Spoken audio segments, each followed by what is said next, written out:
ஜெபம் எப்படிப்பட்டது? ஜெபத்தை குறித்து நீங்க பல்வேறு கருத்துக்களை வச்சிருக்கலாம். ஜெபத்தை குறித்து நீங்க ஜெபிக்கிறதுனால நமக்கு என்ன லாபம், அதெல்லாம் சும்மா வீணான ஒரு காரியம் அப்படின்னு கூட நீங்க உங்க மனசுல நினைச்சிருக்கலாம். அல்லது ஜெபிக்கிறதுனால நமக்கு ஆண்டவர் நம்முடைய தேவைகள்லாம் சந்திப்பார், நமக்கு போதுமானவராக இருப்பார், அப்படியெல்லாம் நீங்கள் ஜெபத்தை குறித்து நினைத்திருக்கலாம்.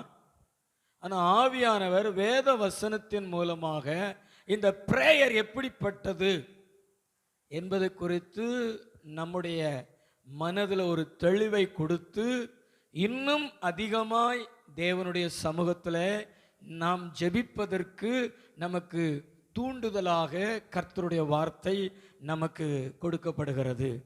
ஒரு அல்லேலூயா சொல்லுவோமா? சகோதரர்கள் ஒரு அல்லேலூயா சொல்லுங்களா? அல்லேலூயா, ஆமென். ஜெபம் முதல்ல எப்படிப்பட்டது அப்படின்னா பிரியமானது. ஜெபம் ஃபர்ஸ்ட் எப்படிப்பட்டது? பிரியமானது. நீதிமொழிகளின் புஸ்தகம் 15வது அதிகாரம் 18வது வசனம். நீதிமொழிகள் 15:18.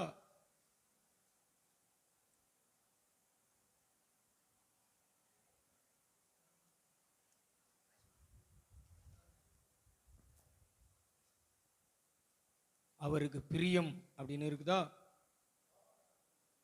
வாசிங்க. 8வது வசனம் 15:8. துன்மார்க்கருடைய பலி கர்த்தருக்கு அருவருப்பானது, செம்மையானவர்களின் ஜெபமோ அவருக்கு பிரியம். அல்லேலூயா. ஜெபம் எப்படிப்பட்டது? பிரியமானது. யாருக்கு பிரியமானது? ஏசப்பாவுக்கு பிரியமானது. யாருடைய வாழ்க்கையிலெல்லாம் ஜெபத்தை செய்கிறார்களோ, ஜெபத்தை செய்கிற பழக்கம் அது வழக்கமாக காணப்படுகிறதோ, அவங்களுடைய வாழ்க்கை தேவனுக்கு பிரியமானதாக மாறும்.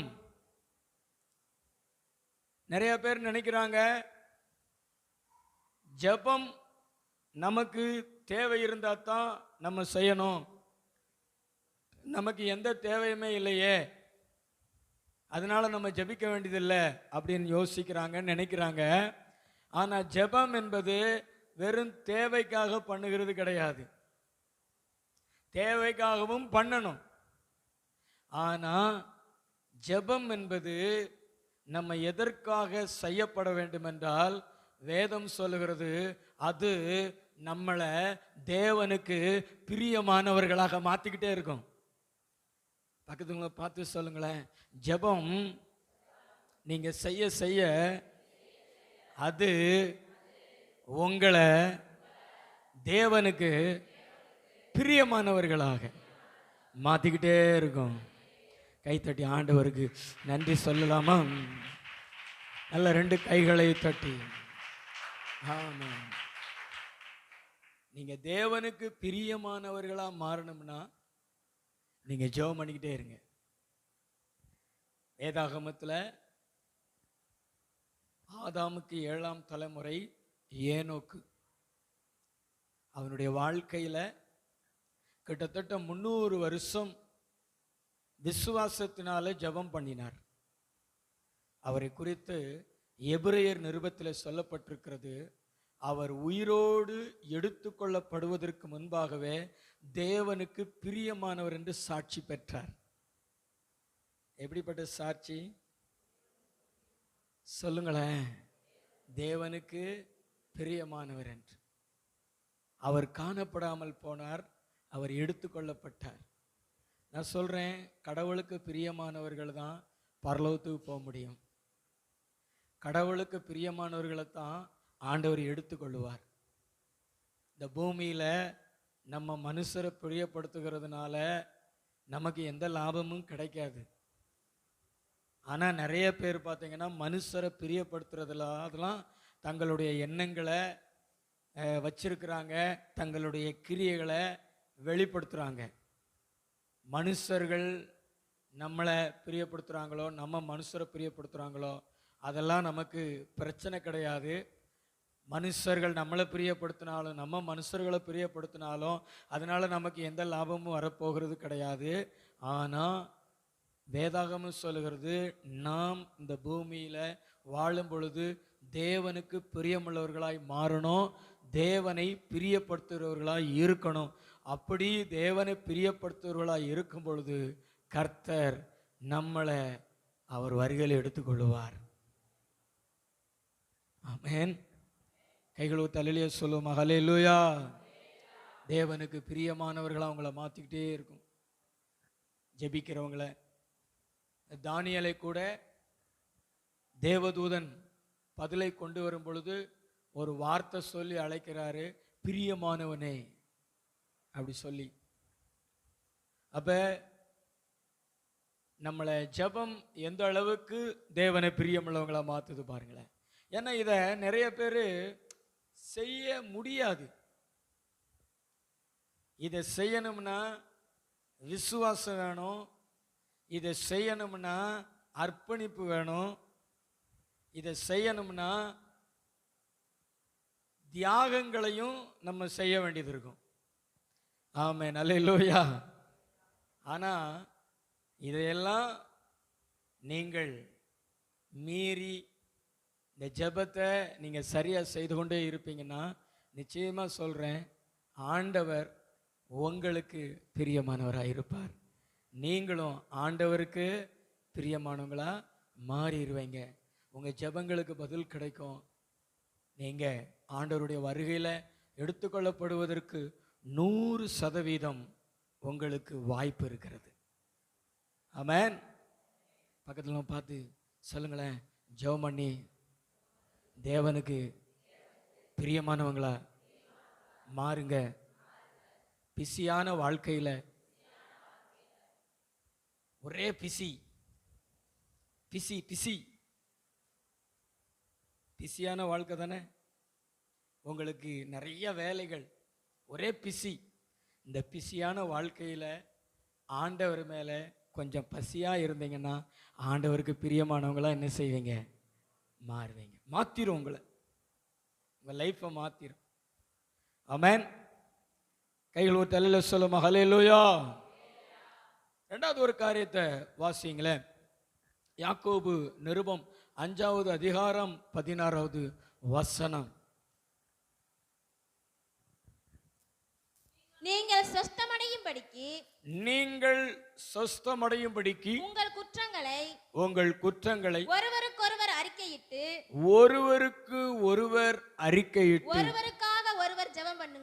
ஒருவருக்காக ஒருவர் ஜெபம் பண்ணுங்கள்.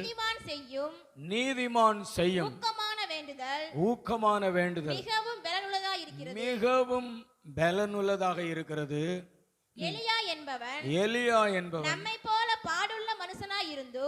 போல பாடுள்ள மனுஷனாயிருந்தும் மழை பெய்யாதபடிக்கு கருத்தாய் ஜெபம் பண்ணினான்.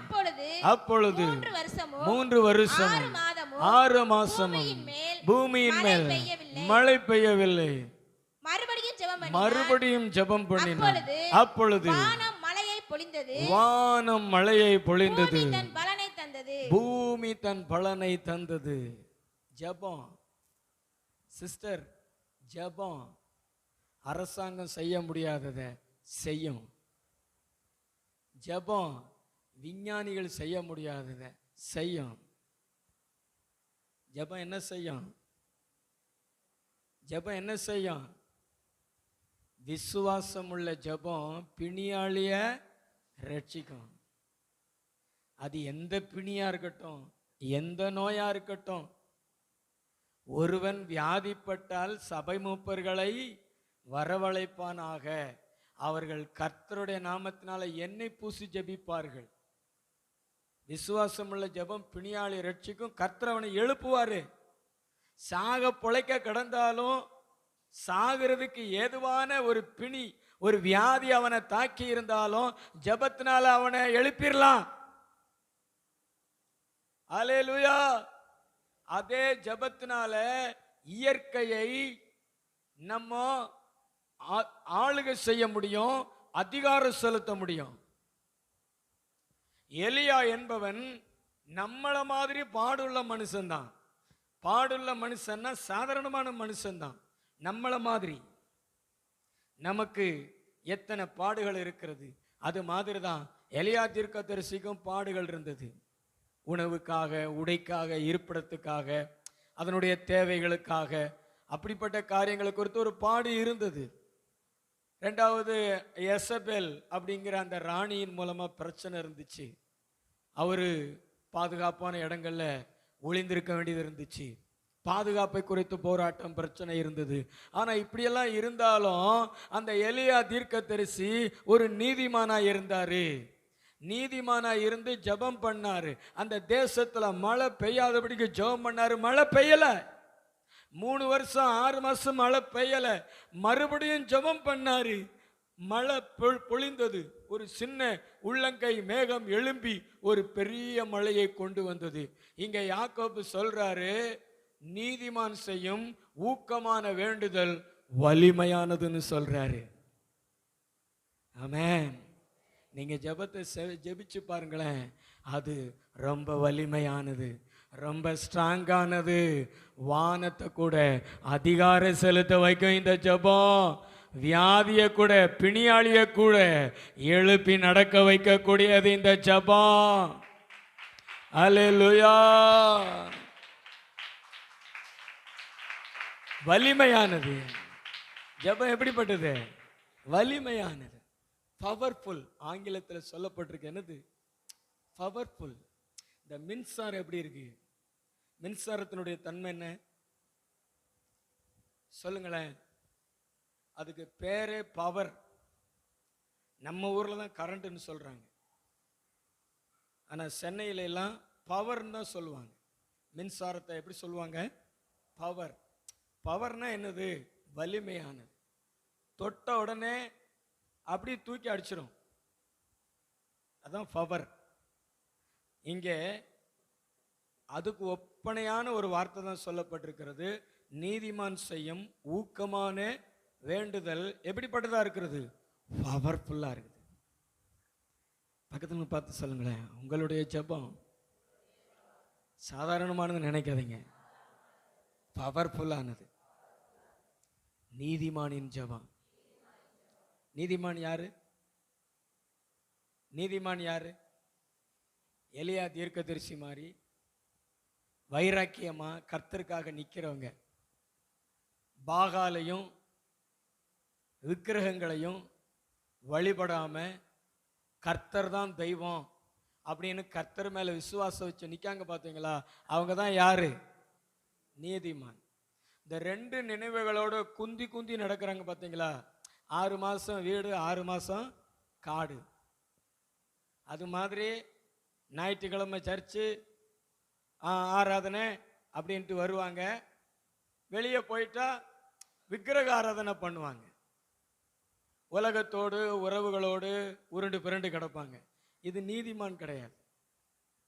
கர்த்தருக்காக நிற்கிறான் பார்த்தீங்களா? அவன் தான் யாரு? நீதிமான். பக்கத்துல பார்த்து சொல்லுங்களேன், பாகால ஏறிட்டு கூட பார்க்காம ஒருவனா இருந்தாலும் கர்த்தர் தான் என் தெய்வம். தேவன் ஆவியா இருக்கிறாரு. அவரை தொழுது கொள்றவங்க ஆவியோடும் உண்மையோடும் தொழுது கொள்ளணும்னு சொல்லி கர்த்தருக்காக நிற்கிறான் பாருங்க, அவனுக்கு பேர் தான் நீதிமான். ஒருவனா இருந்தாலும் நிற்பான், ஒருவனா இருந்தாலும் நிற்பான். ஆமென். வேற எங்கேயும் பணிந்து போக மாட்டான். விக்கிரக ஆராதனையில் இன்னைக்கு நம்மெல்லாம் நிறைய பேர், நிறைய மக்கள் விக்கிரக ஆராதனைக்கு இடம் கொடுக்குறீங்க. உறவினர்கள் மூலம் அல்லது அவங்க வாழ்க்கையிலே விக்கிரக ஆராதனைக்கு இடம் கொடுக்குறீங்க. நீங்கள் விக்கிரக ஆராதனை செய்ய செய்ய உங்களுடைய ஜெபம் வலிமை இழந்து போயிடும். ஜெபமே வராது. அப்படியே ஜெபம் பண்ணாலும் அதில் ஒரு அதிகாரம் இருக்காது, அதில் ஒரு வலிமை இருக்காது, அதில் ஒரு பவர்ஃபுல் இருக்காது. தேவனுக்காக நிற்கணும். ஆமீன் சொல்லுங்களேன். உற்சாகம் ஒரு அல்லேலூயா சொல்லுங்களேன். ஹல்லேலூயா. பிசாசு வந்து நம்மளை தீட்டுப்படுத்துவான், பிசாசு வந்து நம்மளை கரைப்படுத்துவான், பிசாசு வந்து நம்முடைய ஜெபத்தை வலிமை இழக்க செய்வான். உங்களிடத்தில் விசுவாசம் குறையும் பொழுது, பரிசுத்தம் குறையும் பொழுது உங்களுடைய ஜெபத்தினுடைய பவரும் குறைஞ்சிரும். உங்களுடைய இருதயத்தில் விசுவாசம் இருந்துச்சுன்னு வச்சுங்களேன், கடுகளக்கு விசுவாசம் இருந்தால் போதும். அப்படிப்பட்ட ஒரு விசுவாசம் இருந்தால் கூட மலையை பார்த்து பெயர்ந்து போய் சமுத்திரத்தில் விழுன்னா விழுந்துரும் அப்படி சொல்றார். அல்லேலூயா. கர்த்தர் நல்லவர். உங்களுடைய ஜெபம் வலிமையானது, உங்களை வலிமையானவர்களாய் மாற்றும். மூன்றாவது ஒரு காரியத்தை நம்ம வாசிக்கலாம். லூக்கா சுவிசேஷம் 11வது அதிகாரம் 10வது வசனம். 11வது வசனம். ஏனென்றால் கேட்கிறவன்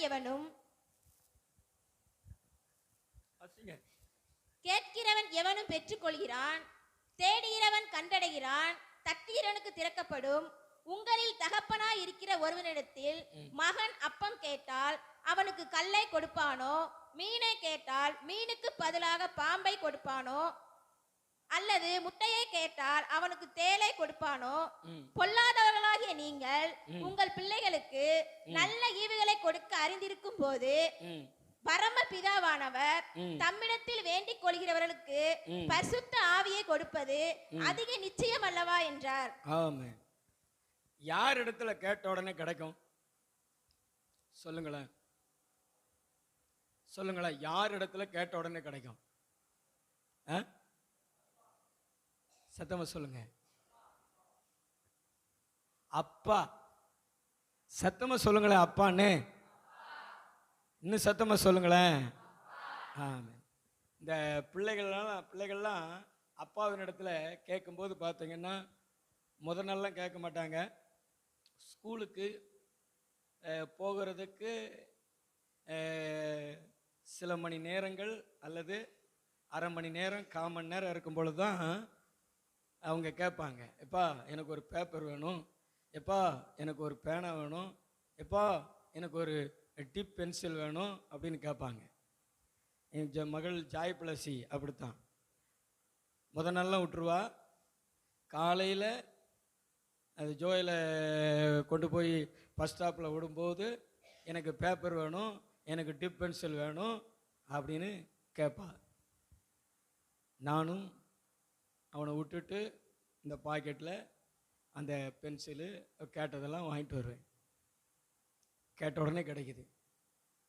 அதாவது அதுக்காக போராட வேண்டியதும் கிடையாது, கேட்ட உடனே கிடைக்குது. அதுக்கு ஒரே ஒரு ரீசன் என்ன அப்படின்னா அப்பா. ஆமென். நீங்களும் அப்படித்தான். அம்மாவாக இருந்தாலும் அப்பாவாக இருந்தாலும் உடனே என்ன செய்கிறீங்க? வாங்கி கொடுத்துறீங்க. அம்மாவாக இருந்தீங்கன்னா அப்பாட்ட போராடி வாங்கி கொடுப்பீங்க, அப்படி தானே? அப்பாவாக இருந்தால் அப்பாவையோ கொடுத்துருவார். அது மாதிரி தான் இங்கே ஆண்டவர் சொல்கிறாரு, கேட்கிறவன் எவனும் பெற்றுக்கொள்கிறான் அப்படி சொல்லிட்டு, உங்கள் தகப்பனிடத்தில் நீங்கள் அப்பத்தை கேட்டால் உங்கள் பிள்ளைகளுக்கு பாம்பை கொடுப்பீங்களா? மீனை கேட்டால் நீங்கள் தேலை கொடுப்பீங்களா? பொல்லாதவர்களாகிய உங்கள் தகப்பன் நல்ல ஈவுகளை கொடுக்க அறிந்திருக்கும் பொழுது பரமபிதா உங்களுக்கு பரிசுத்தாவியை தருவது நிச்சயம் அல்லவா, உங்களுக்கு நன்மையானவைகளை தருவது நிச்சயம் அல்லவா அப்படின்னு சொல்றாரு. இங்க என்ன சொல்றாருன்னா, ஜெபம் என்பது உரிமையானது. ஜெபம் என்பது என்ன? நீ பிள்ளை, அவர் அப்பா. நீங்க யாரு? சத்தமா சொல்லுங்க. பிள்ளை. அவர் யாரு? அப்பா. அதுவும் இந்த அப்பாவை விட பெஸ்ட் ஃபாதர். பக்கத்துல பார்த்து சொல்லுங்களேன், உங்களுக்கு இருக்கிறார் பார்த்தீங்களா, இந்த அப்பாவை நீங்க சூப்பர் நினைச்சுக்கிட்டு இருக்கீங்க. நல்லா பேசுங்க. இந்த அப்பாவை சூப்பர் நினைச்சுக்கிட்டு இருக்கீங்க. சூப்பர் தான், ஆனா இவர்லையும் சூப்பர். ரொம்ப ஸ்பீடா கொடுக்கிறவரு, கேட்ட உடனே கொடுக்கிறவரு நம்முடைய பரமபிதா. அவரிடத்துல நீங்க கேட்கறதே இல்லையா? நீங்க கேட்கிறதே உரிமை. நீங்க கேட்க கேட்க அப்பா ஆனந்தம் கொள்ளுவாரு, மேலங்களையும் குதிப்பாரு. ஏன்னா நீங்க அப்பாவை உரிமை கொண்டாடுறீங்க. ஜெபம் நம்மளை உரிமை உள்ளவர்களாக மாற்றும். ஜெபம் உரிமையானது. ஹல்லேலூயா. நீங்க ஜெபிக்கவே இல்லைன்னு வச்சுங்களேன், அப்பாவை நீங்க அந்நியமா பார்க்குறீங்க. நீங்க ஜெபிக்கவே இல்லைன்னு வச்சுங்களேன், அப்பாவை நீங்க அடுத்தவங்களா பார்க்குறீங்க. அடுத்தவங்கிட்ட போய் கேட்பீங்களா? கேட்பீங்களா? ரோட்ல ஸ்கூலுக்கு முன்னாடி ஒருத்தர் ஐஸ் ஊற்றிக்கிட்டு இருக்காரு. உங்களுக்கு ஐஸ் சாப்பிட ஆசையா இருக்குது. நீங்க போய் ஐஸ் கொடுங்கன்னு கேட்பீங்களா? கேட்பீங்களா? கேட்பீங்களா? துட்டு கொடுத்து கேட்பீங்க. ஆனா வெறுமையா போய் கேட்பீங்களா? இதே உங்க அப்பா ஐஸ் வித்துக்கிட்டு இருக்காரு, நீங்க கேட்க கூட மாட்டீங்க. போவீங்க, அப்படி எட்டி பார்ப்பீங்க, உள்ள கையை விட்டு எடுத்து சாப்பிட்டுக்கிட்டு போய்கிட்டே இருப்பீங்க. ஏன்? உங்க அப்பா.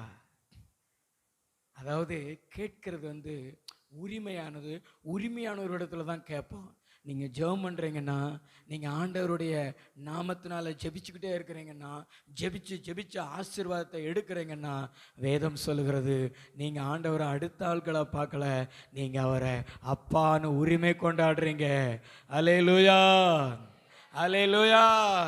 வெறும் வாயில் அல்ல, வெறும் பாட்டில் அல்ல, உங்களுடைய வாழ்க்கையிலே நீங்க உரிமை பாராட்டுறீங்க.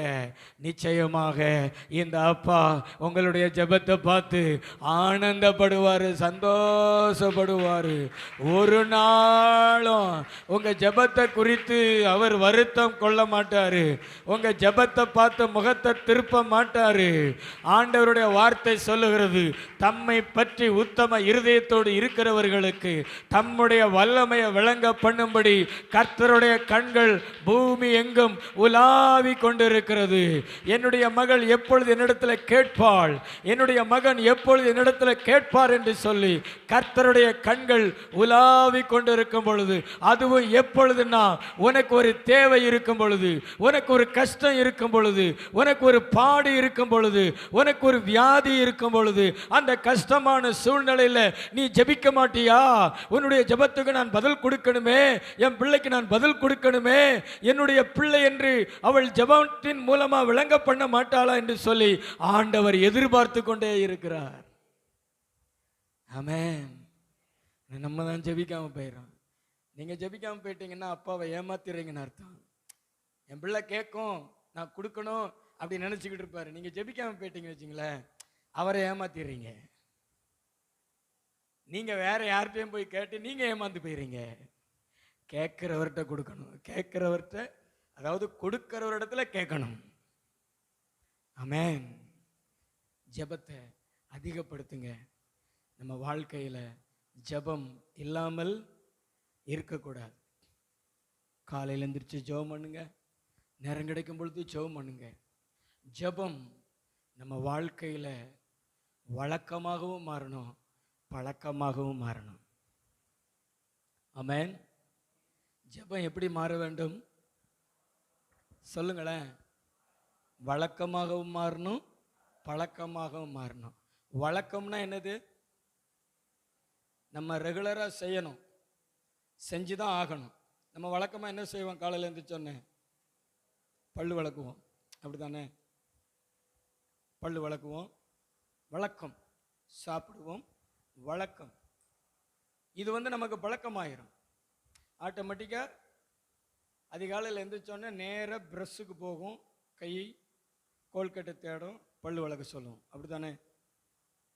அடுத்து டீ. இந்த பல்லு வளர்க்குறத விட டீ தான் நிறைய பேருக்கு பழக்கம் வழக்கமாக மாறி. சிலர்லாம் பார்த்தீங்கன்னா டீ குடிக்காம நகரவே மாட்டாங்க. நானும் அதில் ஒருத்தன். ஆமாம், அல்லேலூயா.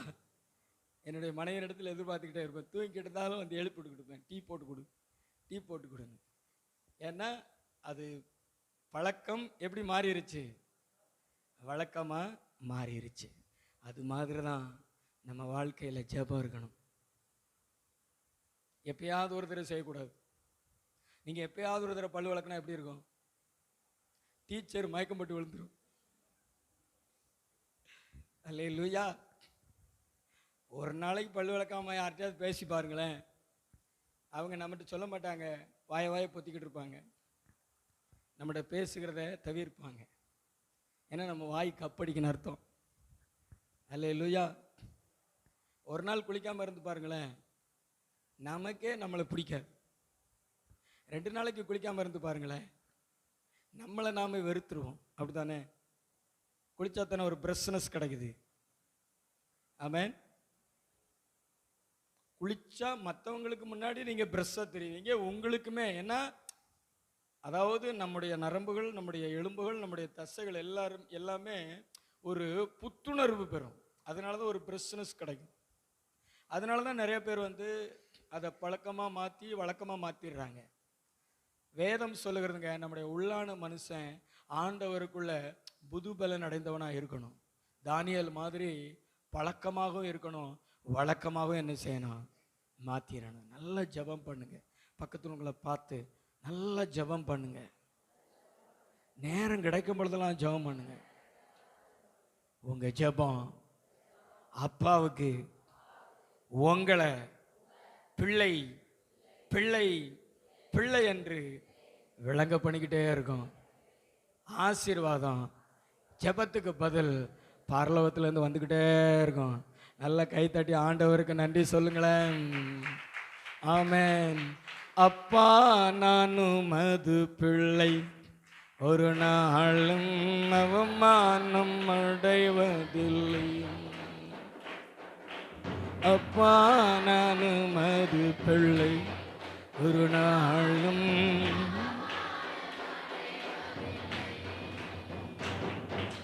உம்மைத்தான் நான் பார்க்கிறேன், பிரகாசம் அடைகின்றேன். உம்மைத்தான் நான் பார்க்கிறேன்,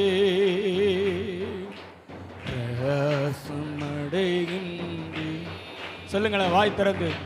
அவமானம் அடைவதில்லை. அப்பா நானும் மது பிள்ளை, அப்பா நானும் மது பிள்ளை, ஒரு நாளும் அப்பா நானும் மது பிள்ளை, ஒரு நாளும்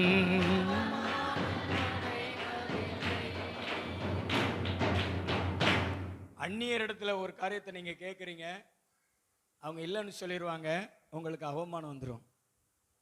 அப்படிதானே? ஆனால் அப்பாட்ட கேட்டீங்கன்னா உங்களுக்கு என்ன வராது? ஏன்? கேட்கிறவன் பெற்றுக்கொள்கிறான், கேளுங்கள் கொடுக்கப்படும், ஜெபத்தை கேட்கிறவரே. நீங்க ஜெபம் பண்ணிட்டீங்கன்னா அவர் அப்பா கண்டிப்பா உங்களுக்கு பலன் பதில் கொடுத்துருவாரு, உங்க முகத்தை பிரகாசிக்க வச்சிருவாரு. ஆமென். ஜெபிக்கிறவங்க வெட்கப்பட்டு போகவே மாட்டாங்க. ஜெபிக்கிறவங்க பிரதர், ஜெபிக்கிறவங்க வெட்கப்பட்டு போகவே மாட்டாங்க. 430 வருஷம் ஜெபம் பண்ண ஒரு குரூப் இருக்கு, தெரியுமா உங்களுக்கு? யாருன்னு தெரியுமா? 430 வருஷம் ஜெபம் பண்ண குரூப்பு இஸ்ரவேல் ஜனங்க.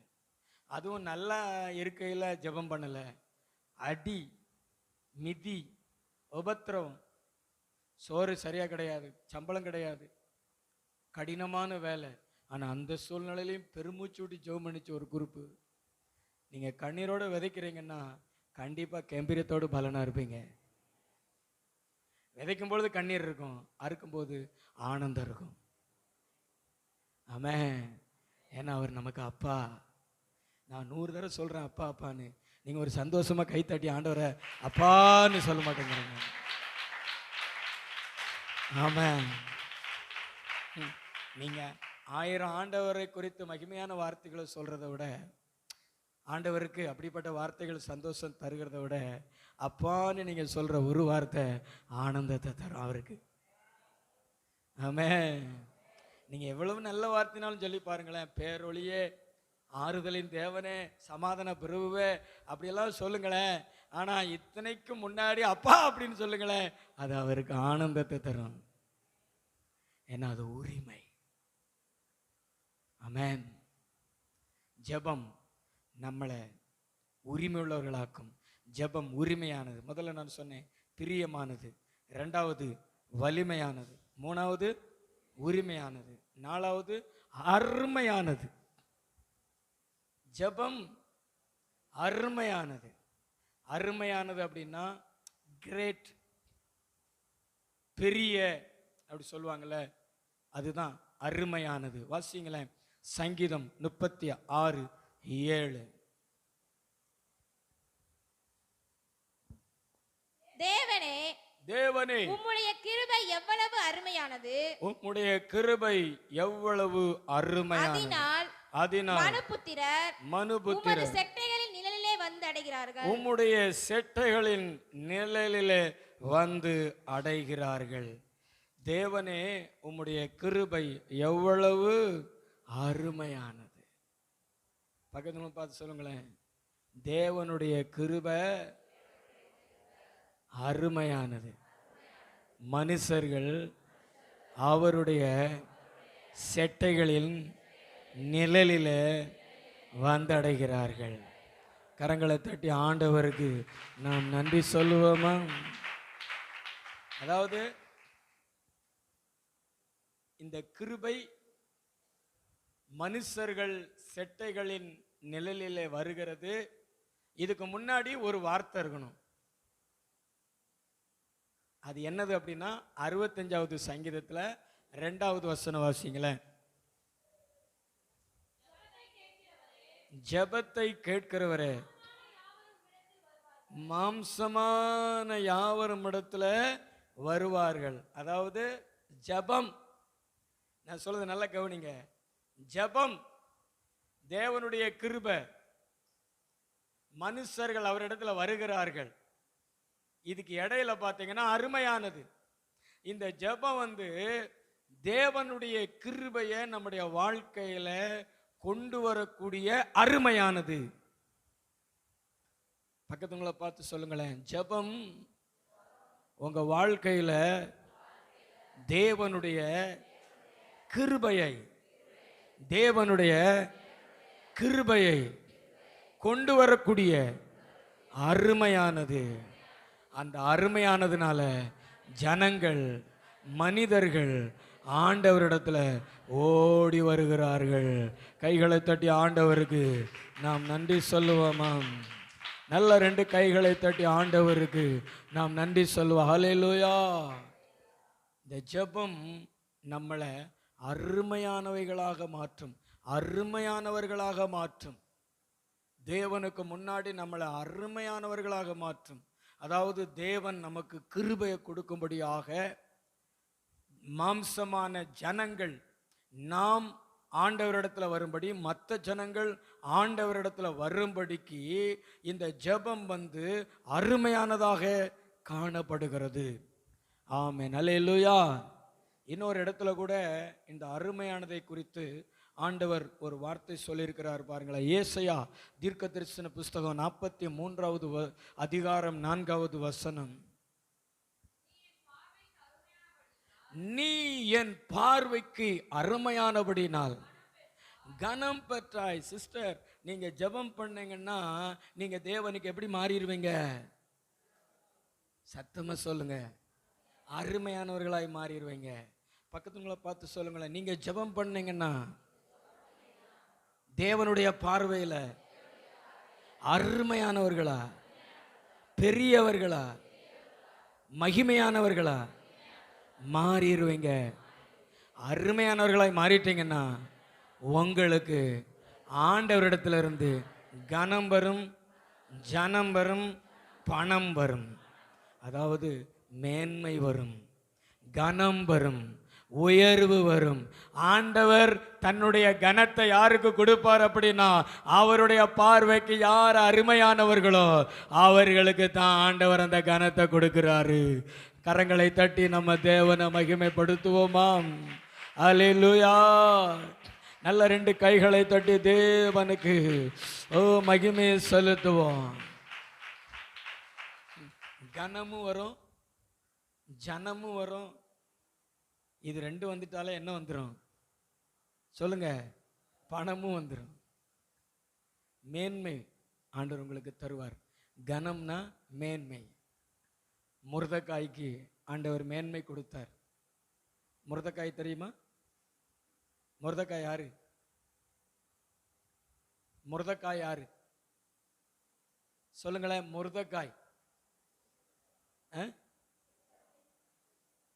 சத்தமா சொல்லுங்க. எஸ்தருடைய சித்தப்பா. சரி, உங்களுக்கு பெரியப்பா.